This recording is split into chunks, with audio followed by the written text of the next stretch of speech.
Greetings, everyone, and welcome. My name is Dr. Ashley Green, and I'm the Assistant Dean of Administration and Director of Diversity, Equity, and Inclusion at Michigan State University's Office of International Studies and Programs.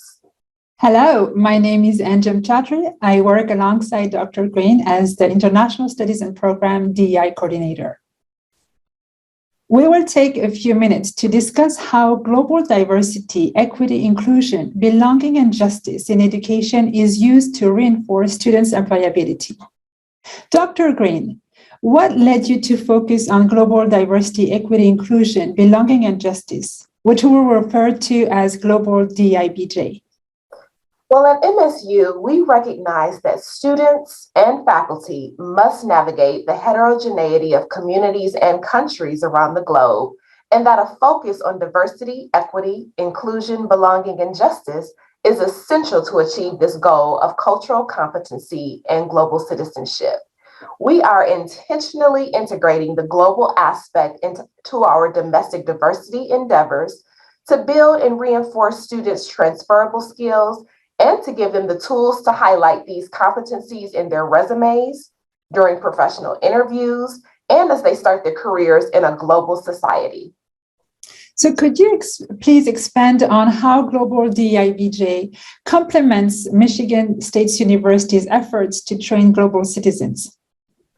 With about 1 million international students in the USA who contribute about $45 billion to the US economy, it is our responsibility to expand traditional DEI-BJ efforts to include international communities and perspectives.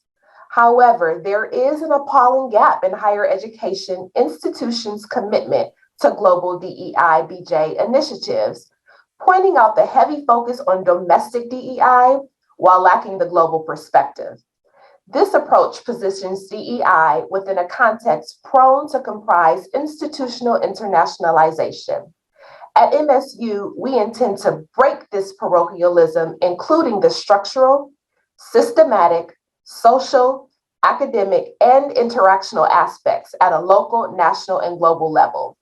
The global DEI-BJ vision not only adds gravity to diversity efforts, but it also better represents the way diversity is becoming an impetus agent woven into the fabric of higher education institutions at all levels. So how did you implement global DEIBJ at MSU?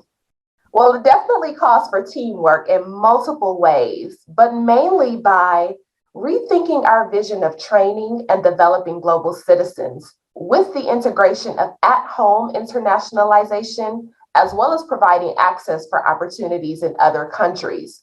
This would include curriculum, research, outreach, and engagement options.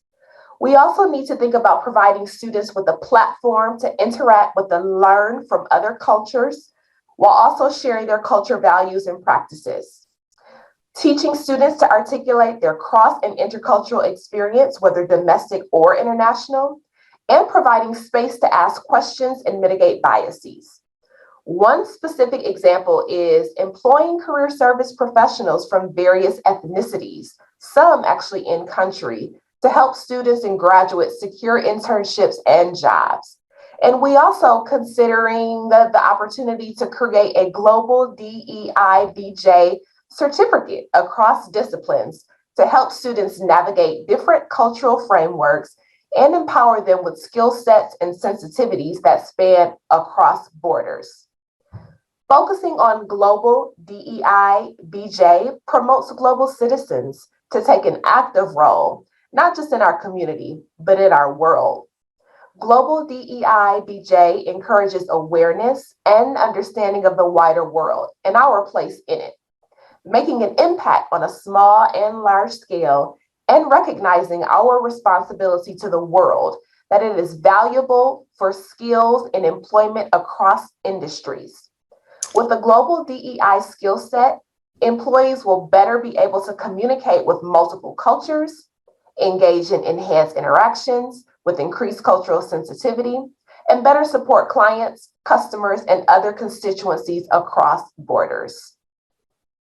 Thank you for answering my questions, Dr. Green, and thank you all for listening. We are looking forward to engaging in a conversation with you on best practices and strategies to successfully train global citizens and professionals, a skill set that is valuable for employment, but also for our world. So here are a few questions we can start thinking about before we meet again on May 10th. So ponder this. Students get the necessary technical training with their major and minor, but are they prepared to work in a global environment? Are we giving our students the tools and the space to reflect on their identities, privileges, and challenges, and that of others? And are we providing a safe space for our students to be able to ask uncomfortable questions or present alternative perspectives? What tools are we giving to our students to help them deconstruct stereotypes and biases? So please think about these questions in preparation for an engaging discussion. We look forward to seeing you and chatting with you on May 10th. Till then, take care and stay healthy. Thank you. Bye.